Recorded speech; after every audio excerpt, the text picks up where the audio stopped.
joined by Nikki Sakic, who's my assistant on documents, nuts and bolts. How you doing, Nikki?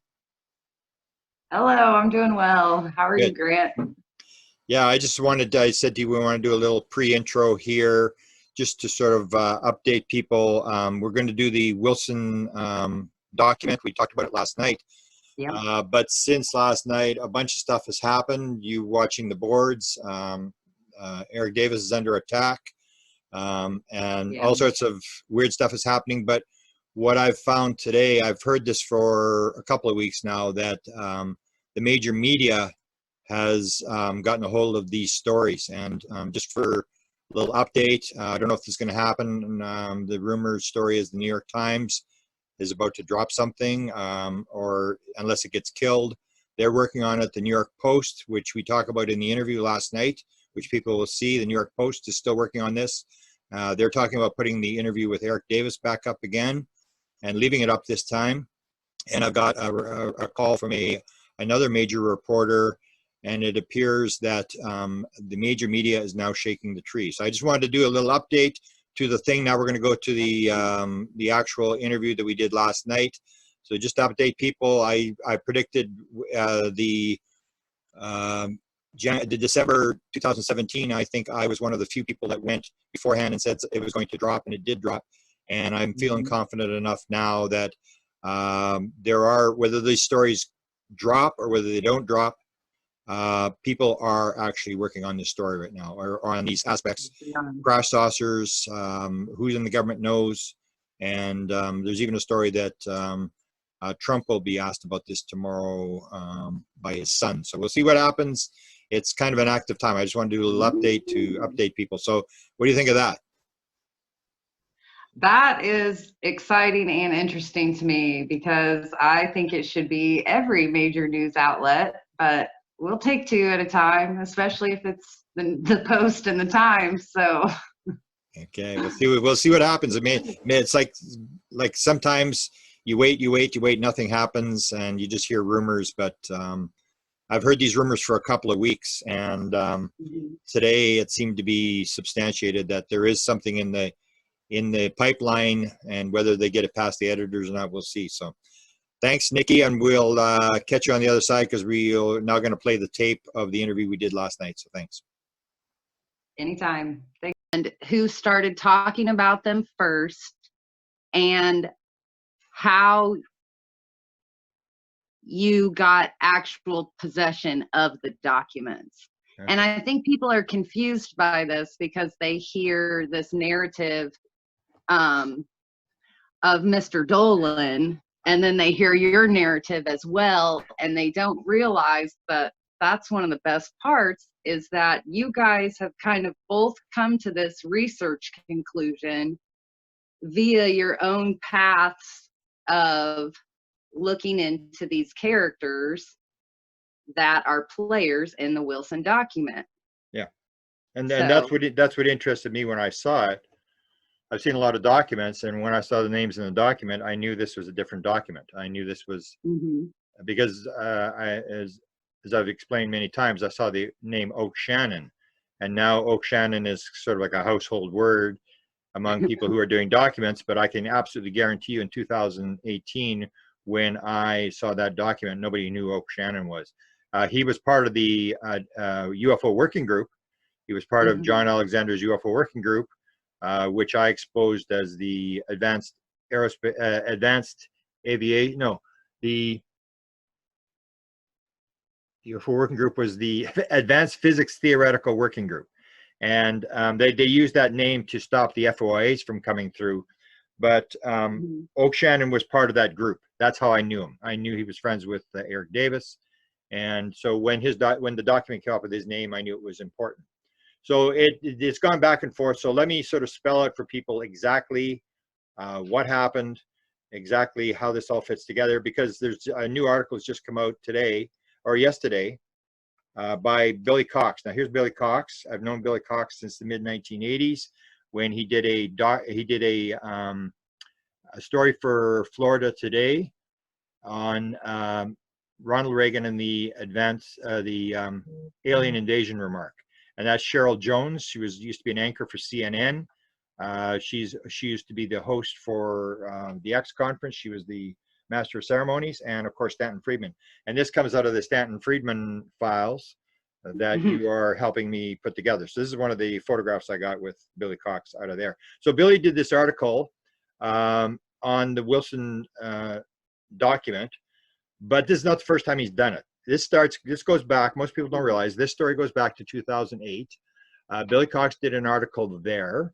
And you got to go back to 2008 to understand why this thing is so important. In 2008, I was involved in this story. So was Richard Dolan.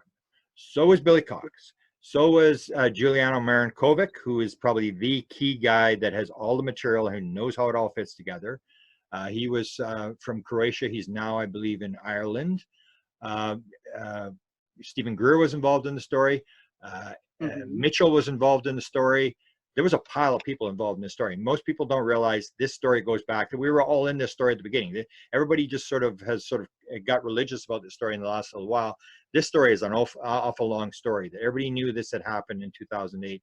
And one of the critical things, and we'll talk about this later, is Richard's involvement in 2008, which actually confirms that this document is way more than what people think it is. So Billy Cox does this article in 2008. And the whole story centers around the head of intelligence for the Joint Chiefs of Staff, Admiral Wilson, who has a meeting set up. And as we'll explain later, the meeting is set up by a guy named Commander Will Miller, who was Stephen Greer's military advisor. We all knew that. It's in my book. It's in my Clinton book, the UFOs in Clinton. It's in that book. I tell this whole story. Stephen Greer was doing the Senate or the congressional hearings in 1997, just before this happened. He had all the disclosure witnesses. Greer talks about this as well. What's that? I said Greer has talked about this as well. Yeah, but who listens to Greer? I mean, that's like, that's the thing. Right, well, nobody, but you know, when you come from this historian point of view where you kind of piece all these puzzles together, you know, Greer has had his narrative that hits a couple points with this document as well. So, and yourself and Dolan. And we're talking about names. There are so many names attached to this over this long period of time. Yeah. And so what I'll do later in the presentation is I show that Will Miller set up all these guys. A lot of the high level disclosure witnesses were set up by Will Miller, who's in the Wilson document. There's a 2-page letter from him, which I'm going to show you in a minute. And Stephen Greer was right. All the people that Stephen Greer said he talked to in this time period, 1997, 1998, he talked to. He didn't make it up. And this is what it comes down to. So the idea that he talks to the head of intelligence on Joint Chiefs of Staff is a true story. And in that time period, everybody said, no, he never talked to the defense intelligence guy. He didn't talk to the big general at Wright-Patterson. He didn't talk to the Admiral Wilson and stuff. Yeah, he talked to them all. These are all true stories. And it was Will Miller who set up the disclosure witnesses. And I'm saying it was Will Miller that set up this meeting with Admiral Wilson again in 2001, which is the document that is very controversial now. So Billy Cox does this in 2007, but now he's gone with a new article, and he's gone back to the Admiral, and he's again, because this story has been picked up by the New York Post, and rumors the New York Times may be working on this story. And so the New York Post has got this story, and they did an interview back, I think last November, with Dr. Eric Davis, but they didn't release it until a couple of weeks ago. They released this video of an interview and then they pulled it. They put it on and they pulled it. Now I'm going to show you the transcript of the interview, and my name comes up in this thing, and they're asking Eric Davis about what's called the Wilson leak memo. And it basically is Eric Davis's notes of a conversation that he had with Will Miller. And so that's what's revived this whole thing. So that's what made Billy Cox go back again to ask the Admiral again. And of course, the Admiral says it's all fiction.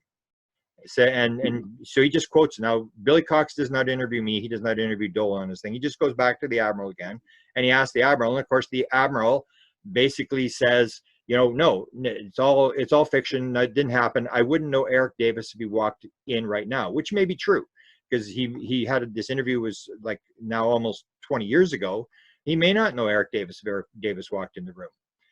Right. And basically what you have is when this document leaked, when we put this thing, we'll get into how it happened. When this document came out, basically what happened is you have what are called talking points. So everybody, whether you're in the White House or whether you're in intelligence or whatever, you have talking points. So everybody gets on the same story, just like when you're a little kid and you do something bad or whatever, and all the kids get their story together so that when their parents question them, that they all got the same story. And these are called talking points. Now, sometimes like this talking point, when the Republicans make a mistake and they have this controversial conversation with the president of Ukraine, then this scandal sort of breaks out and they get the talking points as to how you're going to answer the questions about this conversation between the president and the president of Ukraine. They accidentally send it to the Democrats. So sometimes you blow the talking points and you have to have new talking points, but that's the way it works. So you have a talking point, and what the talking point is on the Wilson leak, the Eric Davis notes, is you just basically sit there and don't say anything. You just no comment, and the story will go away. So it went away for a period of time, but then when the New York Post put this, I think it was June the 6th or something, they put this interview with Eric Davis back up on the internet, and they pulled it. But what happened is Giuliano, Marinkovic, is an unbelievable. This guy, you can say, I want. I lots of times I've said I need an interview with Stephen Greer did on Coast to Coast, June 1997. Within an hour, it'll be in my mailbox. This guy has everything from everything. He's a radio guy. He's an expert at getting, and he got it, I believe, on his cell phone or something. It loaded on his cell phone, and he was able to recover this thing off his cell phone, photograph it off the cell phone, because they had pulled this thing, but he managed to recover it. So I've got the video now. I'm not releasing the video because apparently New York Post is going to put it back up again. But this is what started this whole new controversy where the Admiral story came up again. And so everybody started scrambling, and Billy Cox goes back to the Admiral again to talk to him again, because now this story is live again because the New York Post has picked up the story.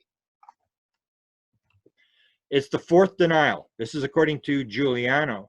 This is the fourth time Wilson has denied this story. So this is not, new that he's now coming out and denying it. And a lot of people are saying, well, we're going to say this is a government cover-up. This is not a government cover-up. This is very simple. This is somebody getting kicked in the family jewels. And that's as simple as that. If you worked your way up to become the head of intelligence for the Joint Chiefs of Staff, and then suddenly you get tagged with the UFO issue, it's like, oh, we'd like you to wear the UFO t-shirt for the rest of your life. Well, no, I'm the head of intelligence for the Joint Chiefs of Staff. This is not a story you want to get tagged with. Because I can guarantee you, he's denied this 4 times, twice to Billy Cox. He denied it to one of Giuliano's sources. And there was one other person he denied this publicly. But privately, I can almost guarantee you he's denied it piles of times. Every time he walks in a big event, like when he left the Joint Chiefs of Staff and then he went for his next job, you can almost bet that when he was in the interview, somebody said, hey, are you Admiral Tom Wilson? Yeah. Aren't you the UFO guy? No, I'm not the UFO guy. And it's like, it's the story nobody wants to get tagged with. So he's denying it. He's not going to admit, because it's the end of your career. It's toxic. And so it has nothing to do with government cover-up. It just has to do with a very high level admiral who doesn't want to get tied into this UFO issue of, are you the UFO guy? He doesn't want to be that guy. Now, he doesn't want it to be his legacy. Yeah, exactly. Because he spent a lot of time. I mean, and I can it's almost like you go to the White House, say an inauguration dance or something, and you got your $2,000 suit on, and you walk in. Are you Admiral Wilson? Yeah. You look familiar. Are you the UFO guy? I mean, it just would haunt you every time you turned around. You're known as the UFO guy, and you want to be known as the head of intelligence, the head of DIA, or head of an aerospace company or something. You don't want to be known as the UFO guy. And so he's trying to walk away for it for that reason. Plus it has this aspect of classification, that he got caught talking. And that's part of this whole thing with talking points, is the talking points with when one of these stories breaks. And I was told this by one of the people that was involved in the story many years ago on a different story, is called intelligence blowback.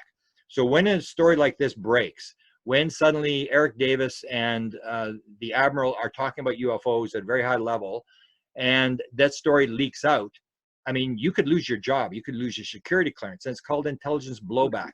And so the whole thing is you sit there and you just be quiet, because you got to find out, do I still have a job? Because you weren't supposed to be talking about this kind of stuff.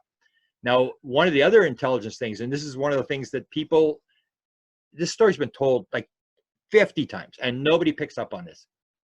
Richard Dolan in 2008 was involved in this story.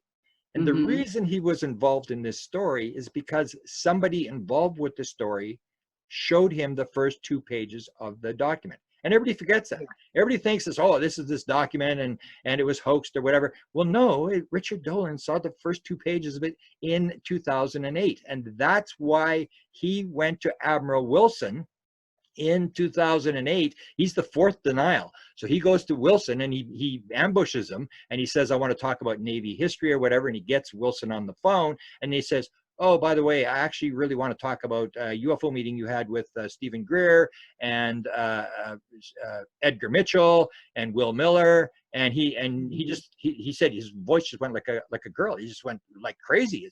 And it said, oh, poppycock, it's poppycock. And he denied the whole thing. It's like, no, never happened. You know, and it's the same thing. He's the UFO guy. You discussed this with Dolan on a clip I remember watching, I think, after Dolan had won some award over in the UK. Yeah. And you guys were kind of briefly discussing this topic. And I think you even gave him kudos because you guys both knew that you had seen this information or you knew it was out there, but you had each gotten it through the same source or a different source linked to your source. And neither of you wanted to do anything with it at first because you don't want to burn your confidence with people. And, you know, you talk with everybody about this for so long and you're kind of on the inside, but you're in gray area. And you even gave Dolan kind of kudos for kicking it down the field, even that little notch, by just talking to Wilson. Yeah, so, because see, I didn't know what, and this is another story people don't know. So, I mean, I'll ask you, Nicole. Okay, if you saw 2 pages of the document in 2008, and then you went to talk to Wilson because you knew this is a live story. This guy knew what was going on, and so then in April or whenever it was of 2019, suddenly you get a copy of the 15-page document. What's the first thing you do? You'd go back and talk to the guy who showed you the 2 pages. Exactly. You'd say, what the hell's going on? That's exactly what Dolan is. Nobody thinks about that. Everybody's just too busy talking and they don't really think, what would Dolan have done? He went back and said, what the hell's going on? And he got an answer. So he knew the document was real because he'd seen it before. People don't realize this. This document's been around for a long time. He wasn't allowed and what happened was, when I got the document in November of 2018, I didn't know what to do with the document. And in December, this is the episode. It's episode 968 on Jimmy Church.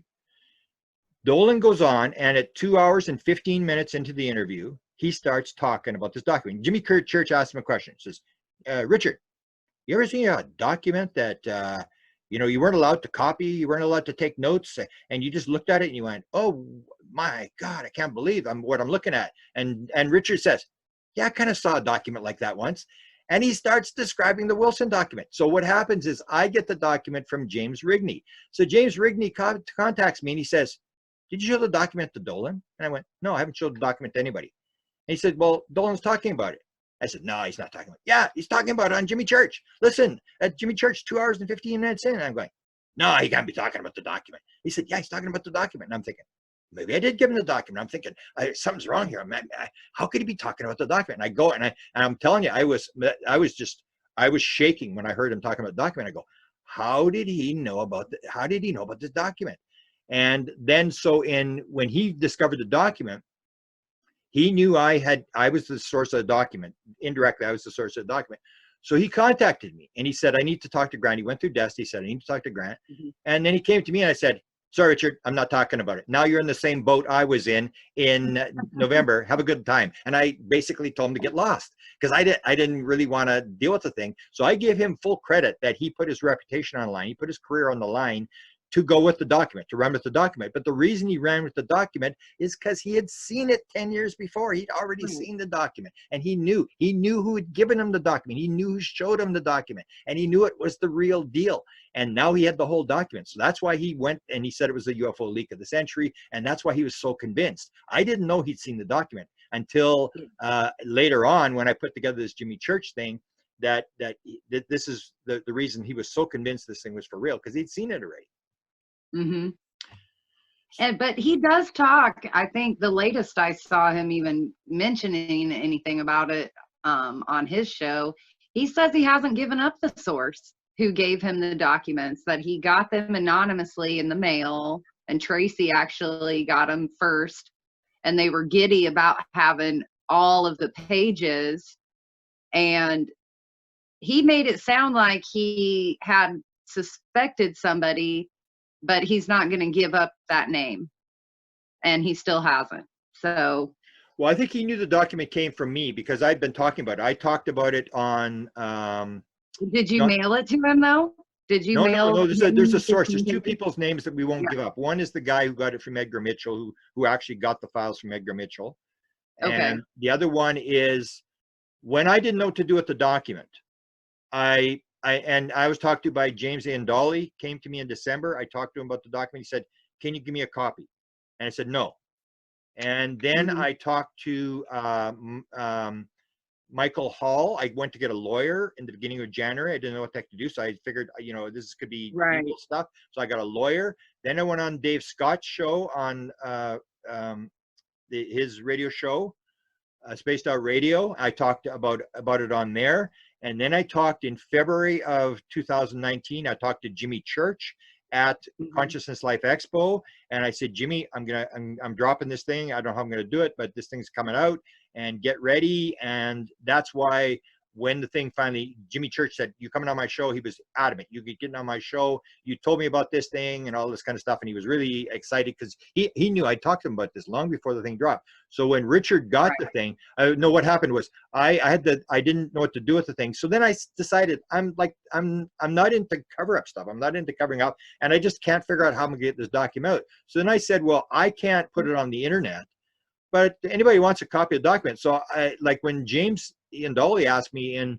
December, I said, no, you can't have a copy. But then people started saying, oh, I would talk about the document. And then the one guy who has actually disappeared, he came and he had a friend in the Pentagon. It was him and this pretty high level guy came to me, and I was talking to him about some completely different subject. And it was a UFO subject, but completely different.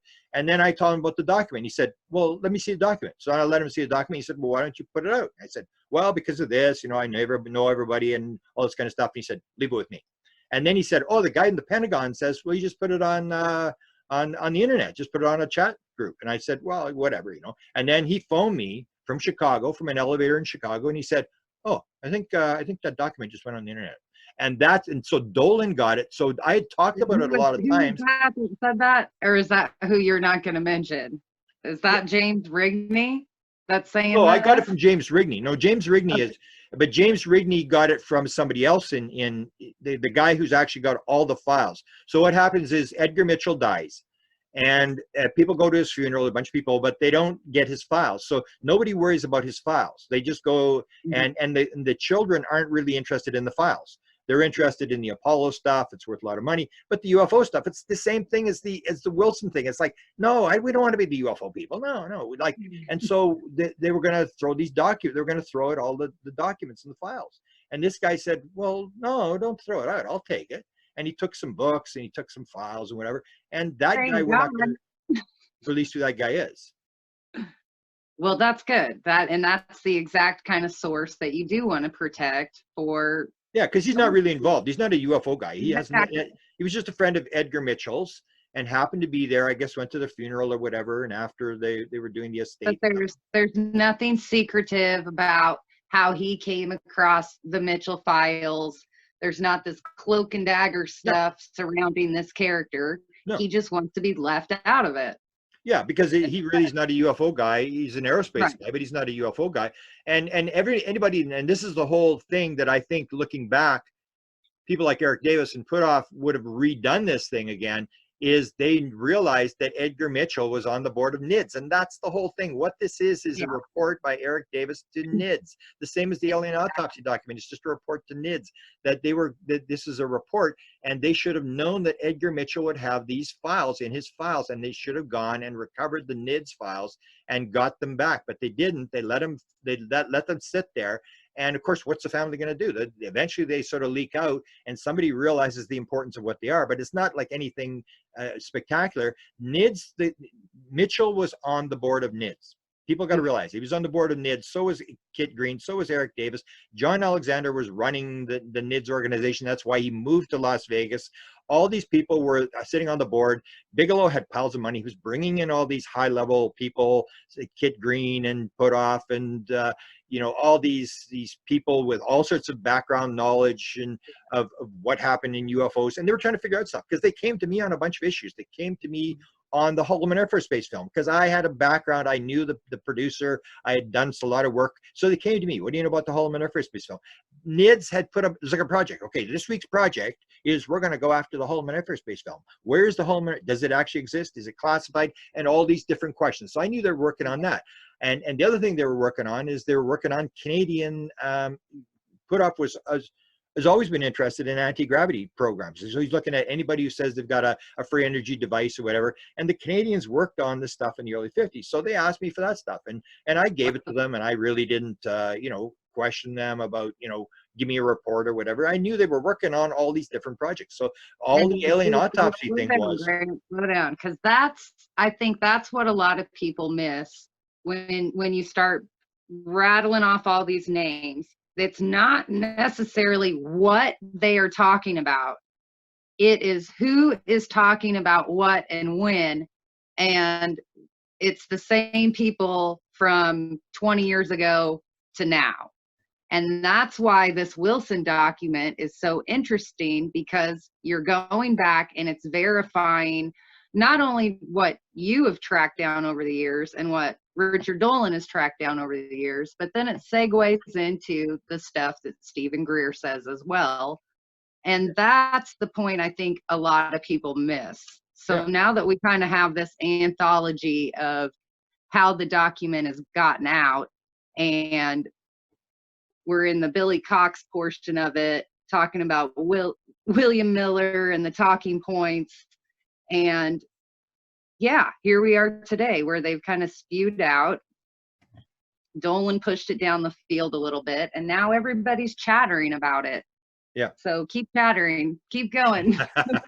and I just wanted to make sure, that's a duly noted point that I think when we get, in the throes of these conversations, especially when people are listening later, it's like we kind of zoom through those names and these little eccentric ties into each other. So keep going. And so here's a piece from the Cox article. So the Admiral is denying that he looked into this kind of stuff, and he's denying he knows Eric Davis. Eric Davis never interviewed him. It's all fiction. I wouldn't know him if he walked in right now. So then you say, well, okay, maybe he's right. Well, then all you have to do is simply go to Hal Putoff. Hal Putoff gives a speech in February the 8th, 2020 at an event held in Berkeley Springs, West Virginia. The talk was entitled UFOs, Unidentified Aerial Phenomena, Backstory, the Forward Story. Question number 21, after his presentation, question number 21 is any comment on the Wilson document. And what does he say? Wilson was interviewed by my colleague, Eric Davis, discuss potentially ongoing programs. So he can deny all he wants. I don't know who Eric Davis is. I never met him. No, sorry. Hal Putoff, who's pretty reputable guy. So he's going to say Hal Putoff's lying. Hal Putoff says Wilson was interviewed by my colleague, Eric Davis. And he's indirectly dropping it without, being able to have to confirm it. But he's basically confirming the Wilson document. Yes, there was an interview that took place, and Eric Davis was his assistant. He helped runs the Institute for Advanced Studies in Austin, and the head scientist was Eric Davis. Eric Davis is no dummy, so he was hired by Puthoff, and so he's confirming, yes, there was a meeting between Wilson and Eric Davis. So Wilson can say whatever he wants, he can deny all he wants. Hal Puthoff says there was a meeting. Yes. So he's our first confirmation. Yeah. There's a few other confirmations that come up in this saga. Yeah. And so people got to realize, like Hal Puthoff, I've dealt with him indirectly, little tiny things over many, many years. Hal Puthoff's a really nice guy. He's a really interesting guy, and he's into a lot of stuff. And he's always trying to get to the bottom. He's like me. He's trying to figure out what it's all about. Here's one from the Stanton Friedman files.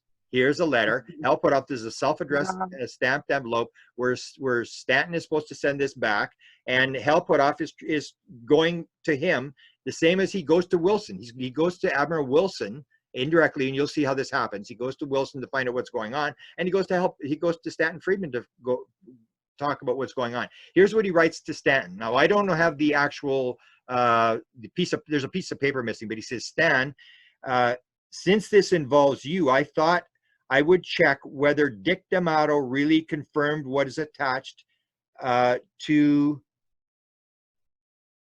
this here. And he says yes or no. So he's just saying, Stanton, is what Dick D'Amato saying yes or no? Now, again, what Hal is doing is the same thing I did when I had my UFO sighting in 1975. All I wanted to do was find out what was going on. And what do you do if you want to find out what's going on? You find the highest level person you can find who knows what's going on. Now, so they go to Admiral Wilson, because Admiral Wilson was the head of Intelligence Joint Chiefs of Staff, and he tried to investigate this thing. He's a high-level guy, and that's why they went to him. And Dick D'Amato was the lawyer for the Senate Appropriations Committee. This is a story that was told at Citizens Hearing. Dick D'Amato was the Senate Appropriations Committee that puts out the money for the U.S. Senate. When the Area 51 story broke in 1989, the head of the committee was Senator Byrd, and I believe that Greer talked to him as well, briefed Senator Byrd. So Senator Byrd is saying to the guys on the committee, on the Senate Appropriations Committee, he's going, are we doing UFOs at Area 51? And they go, I don't know. And he goes, well, if we're doing UFOs at Area 51, we're paying for the damn thing, and we don't know what's going on. So what they do is they hire Dick D'Amato from the National Security Agency, and he's a lawyer, and they send him to Area 51, and he goes in there and he demands to know where are the crafts, F4, and he's got every single, he can waive any security clearance. I won't get into the stories what happened to Area 51, but he went to everybody. He went to John Leary, went to George Knapp, he went to everybody to get to the bottom of the story. And he said, I'm here from the Senate Appropriations Committee, and he had a lot of power. He could waive anybody's security clearances. He could do whatever he wanted. He was a very powerful guy. And when he came out, he basically had figured out, yes, this thing's for real. And he tells that the story's told by Jesse Marcel Jr. I wanted to tell it at Citizens Hearing. And I went to Jesse Marcel, and then Jesse Marcel decided he wanted to tell the story. So Jesse Marcel tells the story that Dick D'Amato takes him, and Dick D'Amato, this guy, after all these investigations, he talked to all the investigators, trying to find out where are the bodies, where are the crafts, how's this money being withheld or whatever. And he's trying to get to the bottom of this thing for the Senate Appropriations Committee. It's an official government investigation, trying to figure out why they don't know what's going on. So he gets Jesse Marcel Jr. And this, you can go to Citizens Hearing. You can go to the YouTube and look up Jesse Marcel Jr. He tells his story. Dick D'Amato comes to him and he says, Jesse, I want to talk to you. And I want to talk to you about Roswell. And he says, well, sir, I've said probably everything I'm ever going to say. There's nothing. It's all on the record. There's nothing I can really tell you. And he said, no, Jesse, maybe there's something I want to tell you. So he said, okay. So they go to the Senate, to the sub-basement in the Senate. And this, strangely, there's a story that was told to me by two women out of Ohio that told that their father, who was a minister, who was taken by Cordell Hull, who was the Secretary of State to President Roosevelt, was taken to this sub-basement, the same place that Jesse Marcel was taken by Dick D'Amato. But this is in the 1940s. Right. And he's shown bodies, and he called them creatures in these jars. And this piece of this craft thing that you could just lift up with one hand. The whole craft, you could lift it up with one hand. It was very, very light. And so these two 80-year-old women tell me this story about what their father told them when in 1948 or something like this story. And so D'Amato takes Jesse Marcel down to this, which is now renovated. And he goes into this huge conference room. It has all secure locks on it, all this kind of stuff. And there's a book sitting there, and he sits at the end of the table, and Jesse Marcel sits, and the book is Majestic by Whitley Strieber. And Majestic is about MJ-12 and Roswell. And his relative, who was this general at Wright-Patterson Air Force Base, had said, yeah, the Holy Un-13, there was this group that was running it, like the MJ-12. So he writes his book, and Jesse Marcel taps the book, and he says, no, Dick D'Amato taps the book, and he says, I just want to let you know, this is for real. This isn't fiction. And then Jesse says, yeah, I knew that already. So when are you going to tell the people? And then he said, well, if it's up to me, I would have told them yesterday. But he said, it's not up to me. I'm just here to find out what the security is costing. And I just want to let you know there's a deep, dark arm of the government that controls this, as that unlimited, they're unelected, and they have unlimited amounts of money, and they control everything. I just want you to know that. So Dick D'Amato, so here's Hal Puthoff. He knows, like I do, like everybody who's been in on the inside, is you want a high level official who can tell you what's going on. You listen to what Dick D'Amato says. And that's what I said starting in 1989. I knew all these Avery guys, whether it was Hal Puthoff or John Alexander or Kit Green or Richard Doty or Robert Collins or Scott Jones, all these guys. I said, you may believe them, disbelieve them, but listen to these people. These people are on the inside. They know what's going on. They're trying to figure it out as well. They're just like you and I, except they've got like all the security clearances, and they've got all sorts of contacts. And so Dick D'Amato, so here you have Hal Puthoff going to Stanton Friedman to try to get this information and confirm what Dick D'Amato's saying. And that's exactly what he did with Admiral Wilson. Went to Admiral Wilson to try to find out what's going on. And that's why the meeting was set up. So you can see that the pattern when you start to look. And then he says, you know, best regards, Hal. And Stan doesn't send it back, because you can see the envelope is still there. Stan doesn't really reply. So this is a process that they've been going through for many years. And that's what NIDS was doing. Bigelow had piles of money, and he wanted to figure out the UFO thing, and he wanted to figure out life after death. And he was bringing in all the highest level people that he could find who had answers, and he was paying them a per diem to bring them in 6 times a year. And Eric Davis was the science advisor, the lead scientist for NIDS, and he got laid off, and then they start shutting the program down. And so he knew all the people inside NIDS. All these people are just NIDS people, and they were doing these reports. So the interview with Wilson was just a report to Bigelow, and so was the alien autopsy document. It was just stuff that was being produced for Bob Bigelow, who was paying the bills. Before you skip along a little bit, I want to bring up an interesting point. Like you said, you start seeing patterns in this.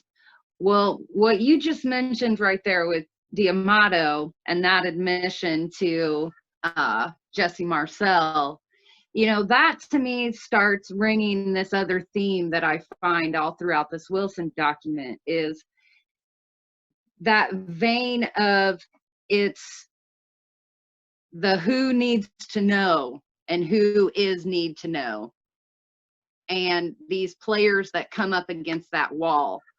Like, I know Wilson, like, I know you just went through some reasons, like he doesn't want to be the UFO guy, this legacy and stuff. Yeah. It might just be as simple as, you know, these guys who are so high ranked and have this ego about their career, do they really want to be the guy that admits that they're the does not need to know guy when they feel like they should be? And I bring this up because this is that theme that I'm talking about. Wilson came up against he wasn't need to know. We also heard Greer admit to that same theory, you know, that same vein. Wilson hit that wall. Well, we also hear this dialogue in other contexts, like it's brought up in James Fox's new movie that's coming out, The Phenomenon. I got to see a sneaker of it, but here we have Senator Harry Reid kind of admitting the same thing with his program. And Mellon admits that once you get to a certain point, there's these back alleys where there isn't oversight. And these people who should be need to know, like the president, aren't need to know. And they fall into this lack of oversight black hole. And this is one of those black holes, the Wilson documents. Wilson came up against this black hole. We don't know all the true players involved in it, but we think we know based on this history of who's working on what for this vast amount of time. So continue. I just wanted to bring up that theme. Yeah, you're right. That's the part where when I was talking about the Avery, everybody thinks, you know, it's a bunch of you know, bad guys who are, you know, doing whatever they think they're doing. And I just say, no, they're just like you and I. They're trying to figure it out as well. And they at some point during their career, they came up against the UFO story, and they're trying to figure out the rest of the story. And because their security clearances cut them off. And the story was always told to me, it was about Kit Green. Kit Green was a physiologist. He was a doctor, and he always wanted to be. He knew a lot of stuff about UFOs, what they were doing, but he couldn't get briefed on the an alien autopsy. And he tried and because he was interested, and that's the whole thing. So they're like me, is they're trying to find as high level sources they can. And they're trying to get these secrets. So that's why they go after people like Wilson and stuff. And I can tell you, because I knew Eric Davis, and this comes out in the interviews that the New York Times. I knew Eric Davis many years ago, and Eric Davis talked to a couple of people that were higher than Wilson, because he told me who he talked to. Eric Davis is one of the sharpest guys there is. He started in intelligence. He was working in intelligence very young age. He worked in science and stuff, and he's aggressive. He's determined, but he's also an experiencer. So he had this experience, this UFO experience, when he was graduating with his PhD, and he's down the rabbit hole like you and I, and he's trying to figure it out. The same as you know, people like Gary Nolan's an experiencer, and Jim Semivan's an experiencer, and these are people who are just trying to figure this thing out. And so they go to Wilson, and they're trying to get this. They realize that he doesn't have security clearance, but they're working together on this thing. And the problem is they're working together with a lot of people, very high level people, and exchanging stuff, and sort of on that very edge of what's, you know, what they can talk about, what they can't talk about. And this document leaked out. That was it. It's just that this conversation. Well, that right there leads me to this chain of events where a part of this came out, or a part of this is verified by Eric Davis talking in an email chain, correct? Is that a slide coming up? We have this, well, these people on a chain of email, and they verify Davis saying that, yes, the email chain is correct, and the discussion on it was not hoaxed, I guess. So, or am I confused about that part? No, that was Kit Green talking about the alien autopsy document, that the alien autopsy document is real, that was that chain of, because that's what that was a bunch of emails between people talking about, is the alien autopsy real? And Kit Green confirms to Richard Dolan. The Wilson document has always been a no comment. Hal Puthoff said no comment. Eric Davis said no comment. Jim Semivan was asked by Melinda Leslie. He said, yes, we'd looked at the document, but if there's one line in the document that's classified, I can't make a comment on it. No comment. And that's what you do, is you basically, you're looking for this intelligence blowback, and you just try to wait it out. Because like in politics, or like in this kind of thing, everybody just goes on to the next story. And that's what happened. This story went away, but now because of this New York Post bringing the story up again, now it's been revived. So, but it has this whole thing, and people need to know. I guess we have to sort of set the guideline as to what it is. So this is the document. It's the 15 pages. The Eric Davis notes, and in the notes, you'll see discussion of what was discussed, and this idea that they were closed off, that they were trying to figure it out. And so it was like, if Wilson, if you don't know, who knows? And that's all Hal Puthoff and Eric Davis were trying to do, is go as high as you can into the thing, don't step on anybody's toes. And there's even these stories told that, you know, that if you get to a point where you identify who the top people are, well, then they're just going to deny it and you lose access. So they're playing this game of trying to figure out what's going on without losing their access. Because if you step over the line, then you lose your security clearance, then you're not going to know anything. So they have to play this very, very touchy game of protect your security clearance, find out as much as you can, but don't get, you know, cross over the line. Now here's another thing where Wilson is talking about where this core secret where they supposedly this meeting took place behind EG&G. And he said, I'm not saying that sometime somewhere I met Davis, but certainly I don't know him. I don't remember him. And I definitely did not sit with him in a car in Las Vegas. You may also see in those notes where I came with 2 other naval officers, a lieutenant and a lieutenant commander, and a petty officer who was driving the car. I was not even in the Navy then, and the Navy was certainly not ferrying me around in a car at that point. So everybody says, well, you know, we got it wrong. This document's been altered because he wasn't in the Navy anymore. And if you look at the Eric Davis notes, you see in the very beginning, it already says that. It says, arrives with 2 Navy officers in uniform. He's in a suit, now civilian. So it actually says that. He's not in the Navy. We're not saying he was in the Navy. Eric Davis actually says he came in a suit with these Navy guys. And then you got to realize how this sort of works is that Puthoff is confirming this meeting did take place. And well, I'll get to it in a minute where how this meeting was set up, exactly why they were meeting at the time period and how it all worked out. He says those details are those notes are really detailed. It's like someone wrote a fiction piece, Wilson said, but it never happened. Trust me, there are so many things in these notes that are demonstrably inaccurate, and I don't know how I could prove it. I haven't been in Las Vegas since 1979 and 1980. But then we go back to Hal Puthoff, who says Wilson was interviewed by my colleague Eric Davis. So he can deny all he wants. Hal Puthoff is saying the meeting did take place.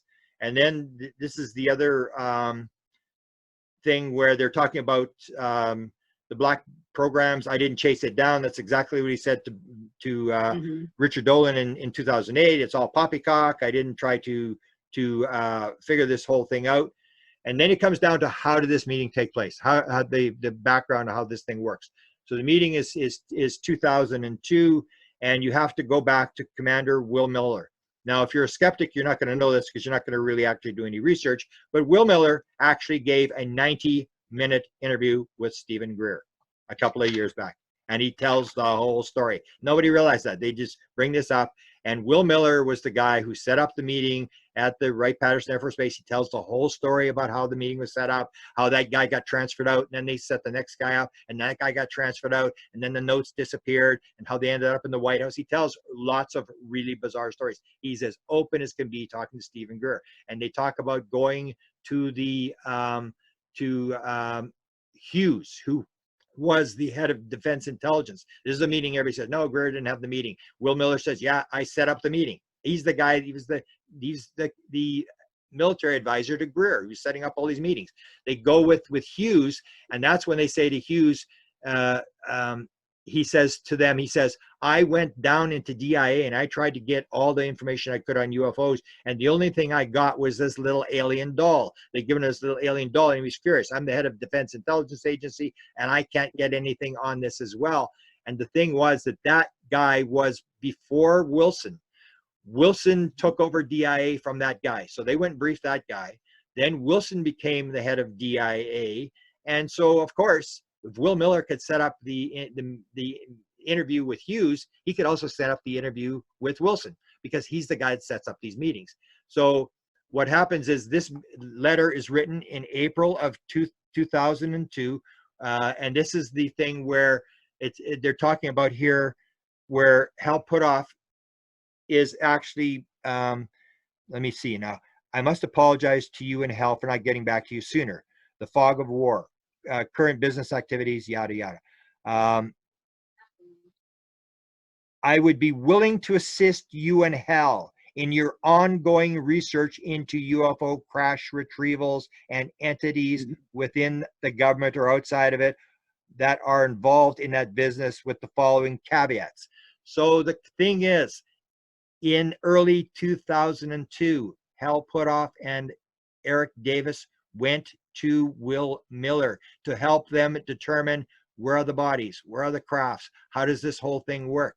Why would they go to him? Because he'd already set up the meetings for Greer. They knew he could set up all these meetings, and so he had set it up with Hughes, and now Admiral Wilson, at the time they write this letter, Admiral Wilson is still the director of the Defense Intelligence Agency. He does not retire until July of that year. So at this point, they're trying to get these things, and they're trying to get these high-ranking people. And so Will Miller actually sets up. He says, first of all, on the caveat on me helping you with your research, he says, first of all, there will be absolutely no mention or association of my name with your work or investigation. I have absolutely nothing to gain with such association at this time, and possibly much to lose. And that's the same thing. Do not leak my name. So I'm going to help you. And that's why they're all running for cover, is because the names have all been exposed now. Everybody knows who the players are. And then secondly, he basically says his fee, it's $180 straight time for all the research and all the material that he produces and stuff like that. So he gives him a bill, and then he says, you're not going to get any classified material. I'm not going to break security clearance to give you classified material. He makes this agreement in April of 2002 when Admiral Wilson is still DIA. So Wilson leaves. And what happens is, and Kit Green talked about this with Richard Dolan, is that the minute you leave, everybody thinks you have a high security clearance in the government, and Kit Green says no, it works the other way, that when you leave the government and you go into private contracting, that's when you get the real security clearance. And what do you see happening? What you see is that Jim Semivan had said that he was told to be quiet. According to my source, he was told to be quiet when he was in the CIA about his UFO thing, but once he retired, then he could start working in the UFO field. And he went to Chris Bledsoe and met Chris Bledsoe, and he started to move around. The same what happened with Lou Elizondo. There was this story that Tom DeLonge says, I hired him away.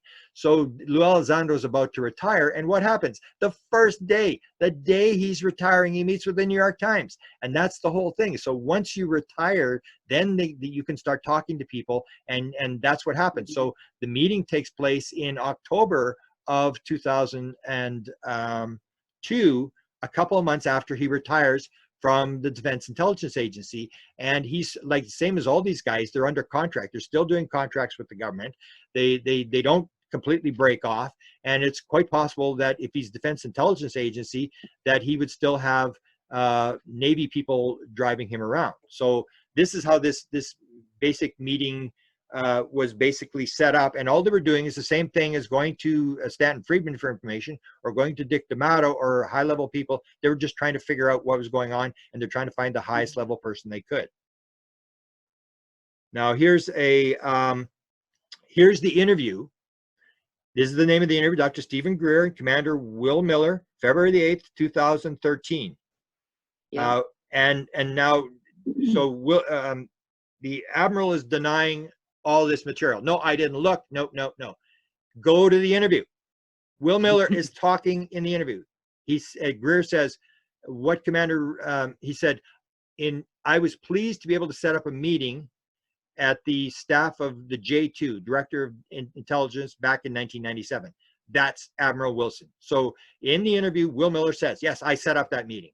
So Greer says that it's the head of intelligence for Joint Chiefs of Staff, called the Marine Staff. So Will Miller says, yes. And that was a meeting with you and me, and I think Ed Mitchell was there, Astronaut Mitchell, among others.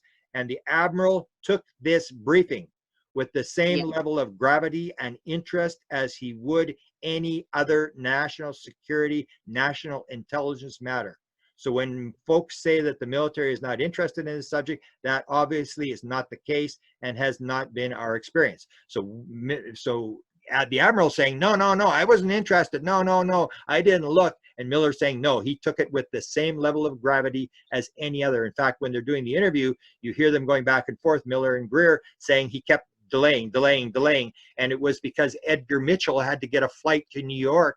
That's the only reason the meeting ended. They kept the meeting. They were delay the next meeting, and he kept wanting to talk about it because he was so blown away that he was out of the loop in what was going on. Stephen Greer told the story accurately all along, and he was always said that he wasn't. And he has this interview with Will Miller. You can listen. It's 90 minutes. If you're a skeptic on this and you just want to make stuff up, it's going to be hard to listen to for 90 minutes. But he actually, and I'll tell you what, there's a story that Will Miller tells about being in NORAD that'll blow away any story that you hear in the Wilson document.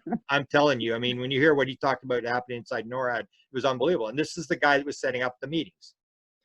Greer says, I remember we were slotted for a certain amount of time, and he kept turning to his aide and said, cancel that, cancel that. He kept extending because he had tremendous interest in what was being shared. And Miller doesn't say, Greer, you're not telling the truth. He's going along. Yeah, this is what happened.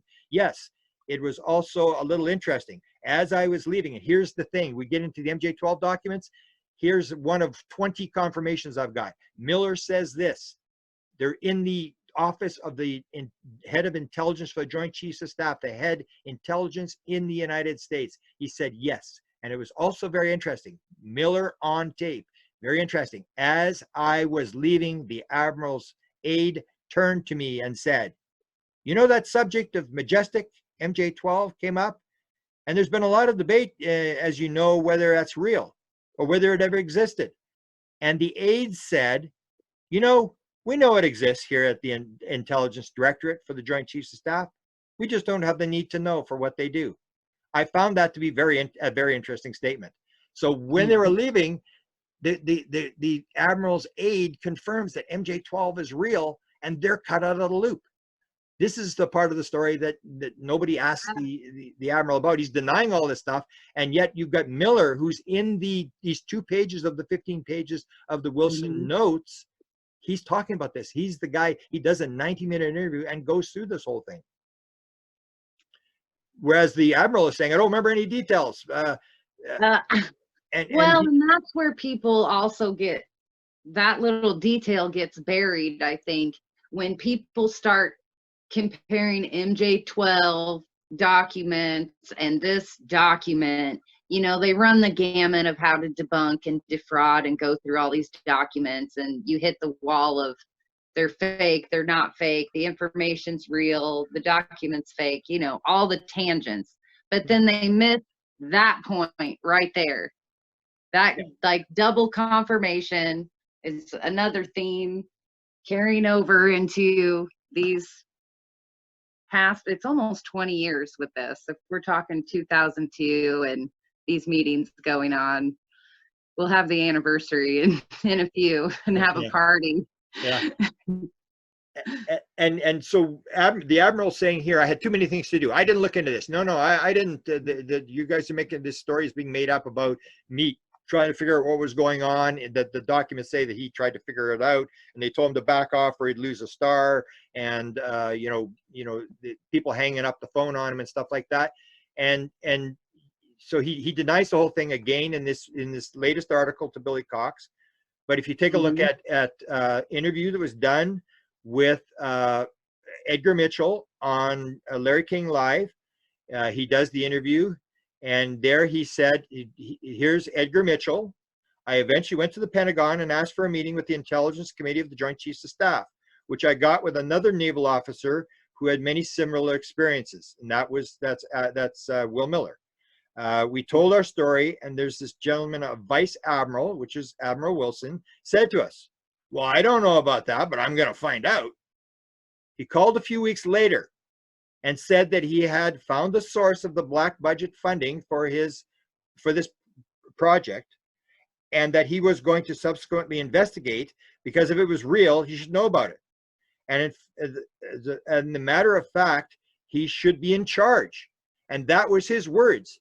And so we did get calls sometime later, and a report much later than that he had found the people responsible for the cover-up, and that the people who were in the know had told him, I'm sorry, Admiral Wilson, you do not have a need to know here, and so goodbye. So he told that to Edgar Mitchell. Now, is Edgar Mitchell lying? Edgar Mitchell, and then when it came to the first denial, they asked Edgar Mitchell, and Edgar Mitchell said, I'm not going to get into a confrontation with Admiral Wilson. So they asked him, like, he told you, and basically, yes, he's on the record as saying, yes, the Admiral told him he did look in it. So he's denying to Billy Cox again that he looked into it. He said he was busy with all sorts of Kosovo and all sorts of things. And no, Edgar Mitchell said no. He got a phone call from the Admiral that he did look into it, and that the lawyers had just basically found out, how did you know about this program? And he identified it and said, sorry, you don't have a need to know. And the lawyers hung up the phone on him. That's the real story. I don't remember the details. Oh, this is Greer talking in the Will Miller document. I don't remember the details, but Mitchell was accompanied by Greer. No, hang on. Well, here's him denying it again. He's basically saying, I was in Kosovo and Bosnia and Korea and Iraq, and I just didn't have time to do it. But in the Greer interview, Greer, again, in the Will Miller interview, basically says that he did, and Will Miller does not deny it. He's sitting there and he doesn't say to Greer, you got that wrong. They basically tell the same story, that the Admiral had the phone hung up on him. And the whole thing is, this all comes down to this this new leak that came out on Twitter, where the New York Post puts it out, and they have this interview with Eric Davis. Now, they had done a 10-part series on UFOs, but we didn't know that there was this Eric Davis part. And thanks to Giuliano Marikovic, he grabbed the thing before they pulled it down, and we have the exact transcript. So here's Stephen Greenstreet, and he brings up this whole document. This is what's caused this latest controversy. I want to bring up before, because we are pressed for time. Tell me about Admiral Wilson, our transcript. Eric Davis says, I can't discuss that. That's the talking point. You just can't discuss it. And he's got a security clearance. He can't talk about it. So he says, I can't discuss that. You can't discuss? Question mark. I am not at liberty to discuss it, because you are all over the. Yeah, I know. All over it. He's saying you're all over the place with this thing. There's documents all over the place. I know. And Eric Davis says, yeah, they were leaked out of Edgar Mitchell's estate, and there is nothing I can say about it. And if you see the comments in the Billy Cox's thing, they've now got me getting the documents from John Alexander and Ray Hernandez, and it's like, no, they came from Edgar Mitchell's estate, and they came through James Rigney, who's given a pile of interviews that he confirms that he gave me the documents and how they happened, why he gave me the documents. And but this is a confirmation, because people were saying that the documents were a hoax. They didn't come from Edgar Mitchell's files. So Eric Davis confirms they were leaked out of Edgar Mitchell's estate, and there's nothing I can say about it. So Greenstreet says, you mean you can't, can you speak to the veracity of them? No, I can't. I can't address that at all. I won't answer any questions on the Admiral Wilson notes. So Greenstreet says, do you want to speak at least whether there are, there are purportedly classified, they are purportedly classified information. I can't. I'm not at liberty to confirm or to verify any aspect of those notes. When they have security clearances, that's something you don't want to violate, because the Department of Justice under the Obama administration, and it has contained under the Trump administration policies, as they will vigorously prosecute anyone with security clearances who go out of the way to discuss any classified information that got leaked or released to the public illegally or through other means. And that's exactly what I said. Because there's possible classified material, they can't talk about it. They're waiting for intelligence blowback. They're sitting there waiting to see whether people are going to lose their clearances or their jobs, because this thing has leaked out. And the only way you can deal with a problem like that is just shut up. The more you talk about it, the worse you're going to make it. So you just say no comment and wait for it to go away. So Greenstreet says, oh, well, so I can't address those notes in any form or fashion. So Greenstreet says, so Canadian Grant Cameron uploaded 15 pages of documents allegedly taken by Dr. Eric Davis in 2002. So whoever this Grant Cameron is, are you familiar with who this person is? So Eric Davis says, oh, I used to know him. He's a Canadian UFO investigator. He doesn't investigate UFO phenomena. What he investigates is, his big claim to fame is investigating US presidents' role in the UFO history. So Greenstreet says, where did he get the 15 pages from? And Davis says, I don't know. I never saw whatever the pages they are that he has. I haven't seen those. Like here's a letter. that appears to be a letter to you from Will Miller. And that's the letter that I referenced here, that Hal Puthoff and Eric Davis had gone to Will Miller, and Will Miller said, yeah, I'll help you with your investigation. So he confronts him with the letter from Will Miller. Oh, all right then. Well, he uploaded it, but I can't address any of it. So, and then Stephen Greenstreet says, all right, so is it yes? Are they real? Are they true? I won't give an answer. Ha ha ha. Okay, all right. I guess it's enough of that.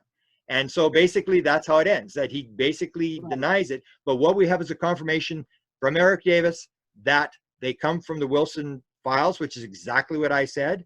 And we've got a confirmation that there was a meeting between Eric Davis and Admiral Wilson, which I said. Everything we said is absolutely true.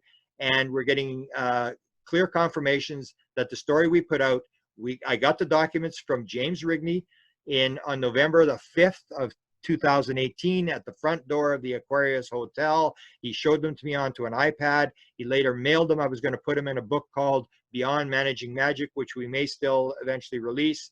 The book was ready to go. We were going to put it in there. I pulled them back. I had this other guy that I'm pretty sure put them on the internet, and Richard Dolan picked them up, and Richard Dolan ran with the documents.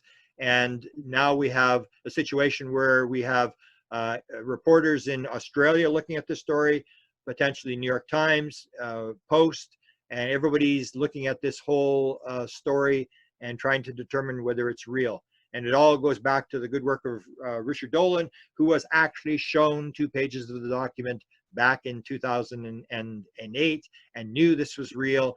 And again, this is the old idea where Richard Dolan kept his confidentiality with whoever showed him the notes.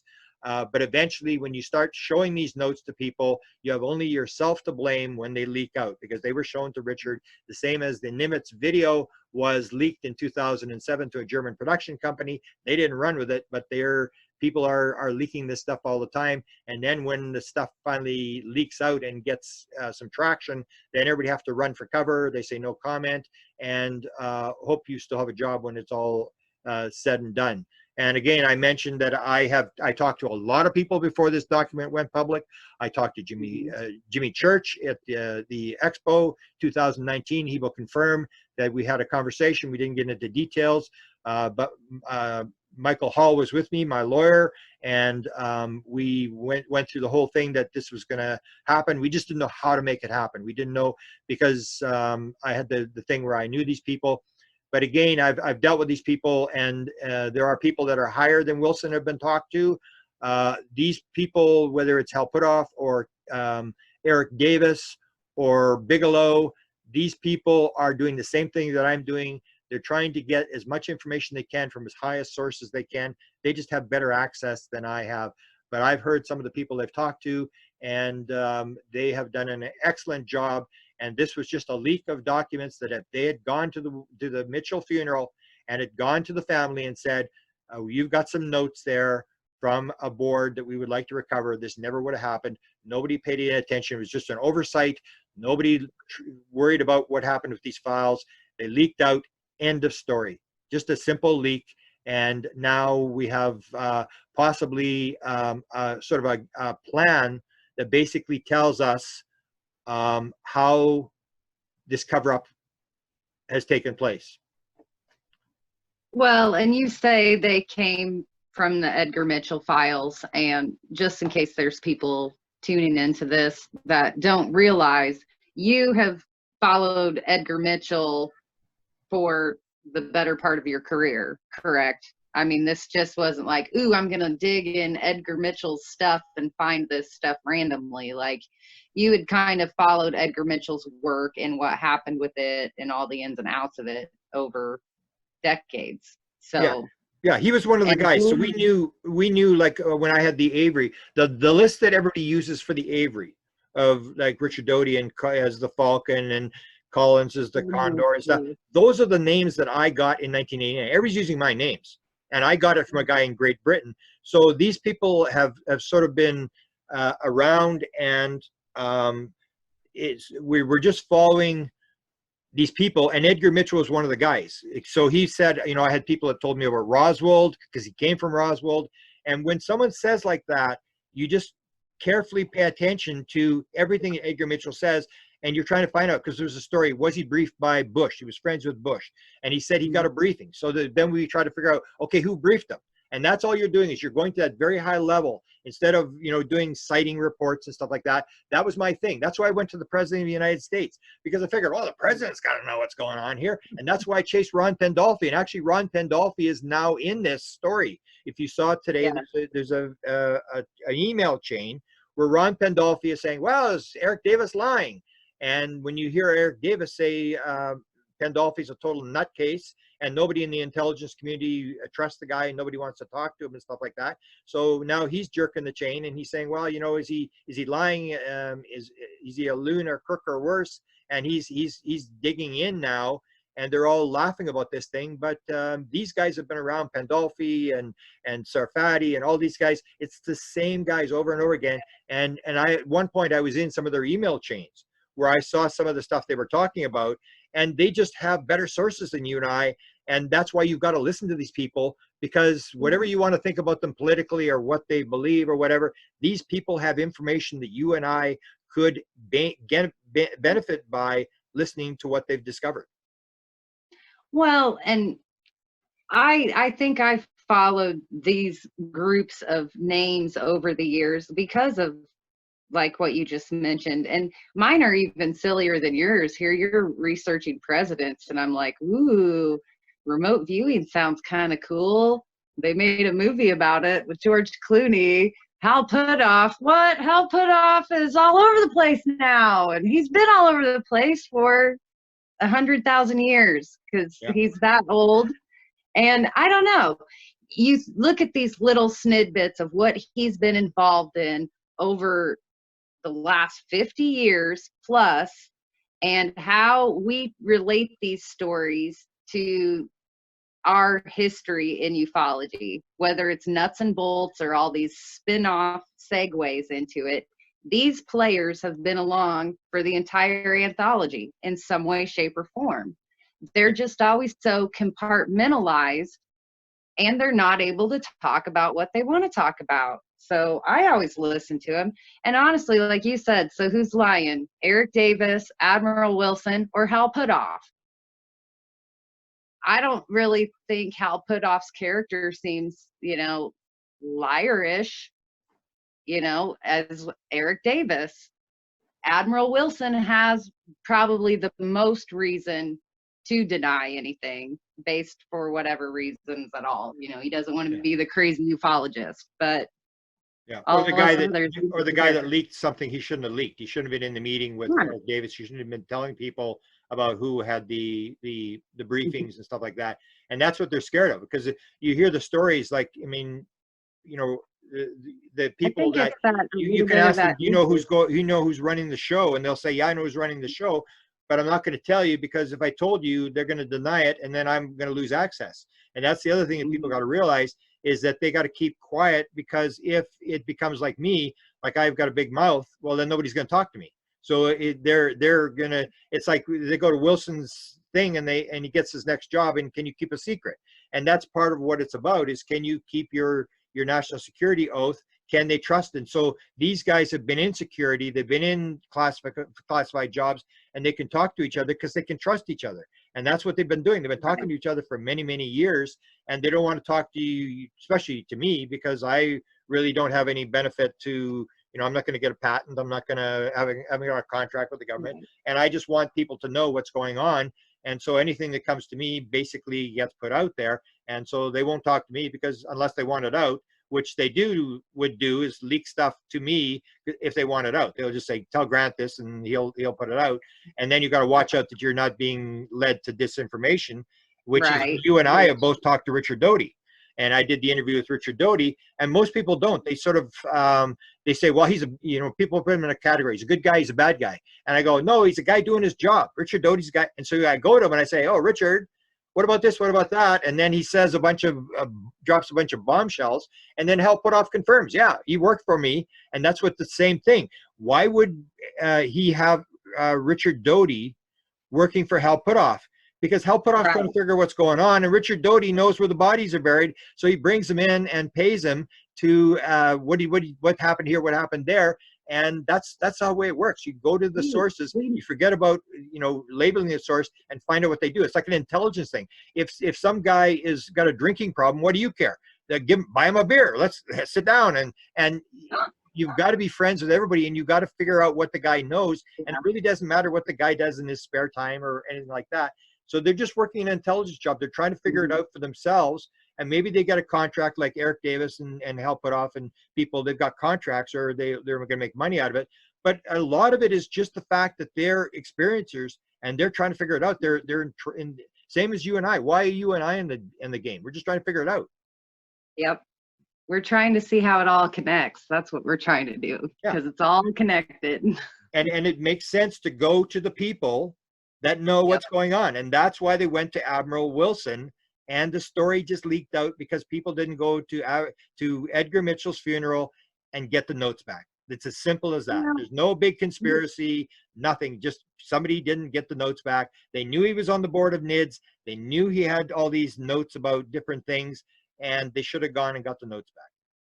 Well, and the other mystery of this is researchers get information and they do sit on it sometimes until there's a bigger picture at play, until they can release the information in a reasonable way, protect their sources, and not burn their bridges. I mean, if everybody got their snidbit of juicy info, I think you've said it before, you'll be famous for that 1 second, but then nobody else will talk to you again. Exactly. So that's just, it's the patience game that I think in this community where we all talk about this online and everything, I think that's what people forget the most. This digging into this kind of research with ufology, it's not what's making the news. It's not the hottest topic. This is stuff that you truly put on your shelf, write in a notebook, follow for 15 and 20 years. And then finally the pieces start coming out and shaking together. And you have an anthology that you can follow and you can lay out there.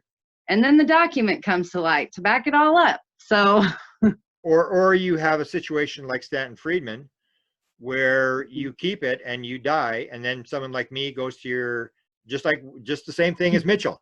I go to the funeral and I go, Stanton, where's Stanton's files? Can I look through Stanton's files? Because I know there's going to be something. And of course I got the Cuban one, which I knew. The whole story about the Cuban where they shot down they locked onto the UFO and the plane disintegrated. It was picked up by U.S. intelligence. That was in Stan's files. I knew it was there.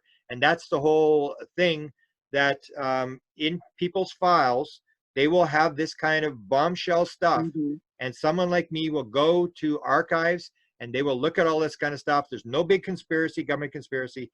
It's just people gather this material and they don't release it. So that's the way it is. Can you imagine if James Forrestal didn't have that mindset and that intention? Because he purposefully like bequeathed all his home journal, all his library stuff back to the government, because he thought all his private journals and everything would contain so much classified and interesting information. You know, most people don't have that diligence or duty to their country, you know, and like you said, swoop in and somebody's going to think it's interesting. But usually in a government job, they come to you and make sure that they get the material. So when you die, they come and make sure that you don't have classified, your family, you have classified material. We had a situation, we chased around Dr. Eric Walker, who was the president of Penn State University, who knew what was going on. Same thing. The guy knew what was going on. So he's for 8 years. And I never interviewed him, but people say, I can get him to talk. I say, oh, here's his phone number. And people would phone him up and everybody's trying to get him to talk, whatever. So he was playing games with us. So what he was doing, he would take one UFO letter and he would make comments on it. And then he'd send it to somebody to answer their letter, whatever. And he would photocopy all these letters. So then what he would do is he would take somebody's letter and mail it to somebody else. He would take a photocopy and mail it to someone else. And he was playing these little games. So we knew he had a file. He knew we had a file on all of us who were trying to get him to talk. And so when he died, of course, we went to Penn State. I went to Penn State University across the country to look for this file. I knew there was this file about UFOs, and we couldn't find it. And he was a good soldier. He handed it back before he died, or they came and got it. And we talked to his son. His son was a medical doctor, and his son would have been fairly old at the time, maybe 65, whatever. And his son said, we said, did you ever see a UFO file? Because he had some files at home. He said, yeah, I saw a UFO file. I did. And it had 2 crashes in it. One was from Pennsylvania, and one was from someplace on the west. I couldn't remember where it was. And I remember seeing the file, but when I moved the files to Penn State, when the time came to move them, because he had 100,000 pages of files, whatever. And so the files that he had, because he had retired, he had some files still at home. When he moved those files, he said the UFO file was gone. So either Walker had given it back before he died, or the government had come and got it. And that's what you do with classified files. That's what they didn't do here. But these aren't classified files. These are just reports that were written to Bob Bigelow, who's paying people, picking their brain, which makes total sense. He's trying to figure out what's going on as well. And the reason I believe that Bigelow pulled out is because he figured there's no way you're going to make any money at this thing, because he realized there was a consciousness connection. There is no little engine you're going to pull out of the craft, and you're not going to make any money. It's like 20 years, and I'm 75 years old or whatever. I'm never going to live to make money on this thing. And he basically pulled out. There's Will. How you doing, Will? Anyway, I guess we'll shut this one down, and we're going to do now a later on. We're going to do a presentation on Stanton Friedman. Some of the stuff we found in the Friedman files. Wave to the people. There you go. Here, William's gonna say it loud. Say it. Goodbye, UFO people. Okay.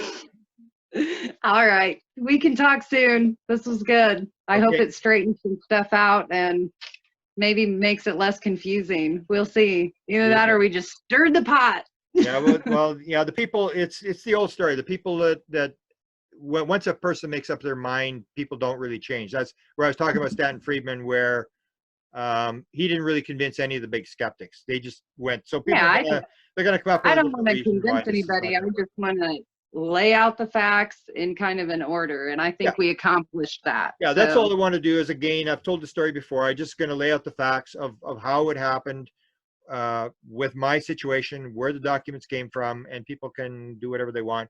And then the next presentation we'll do is the one on Stanton Friedman's files, where we found some material in Stanton Friedman's files, and we'll stir up another controversy there. So thanks for joining me and for talking about this. And William says, remember to hit like and subscribe. Like and subscribe. You got it. He knows all about YouTube. So. There you go. Well, we'll hire him to do it for us. Okay. Thank you.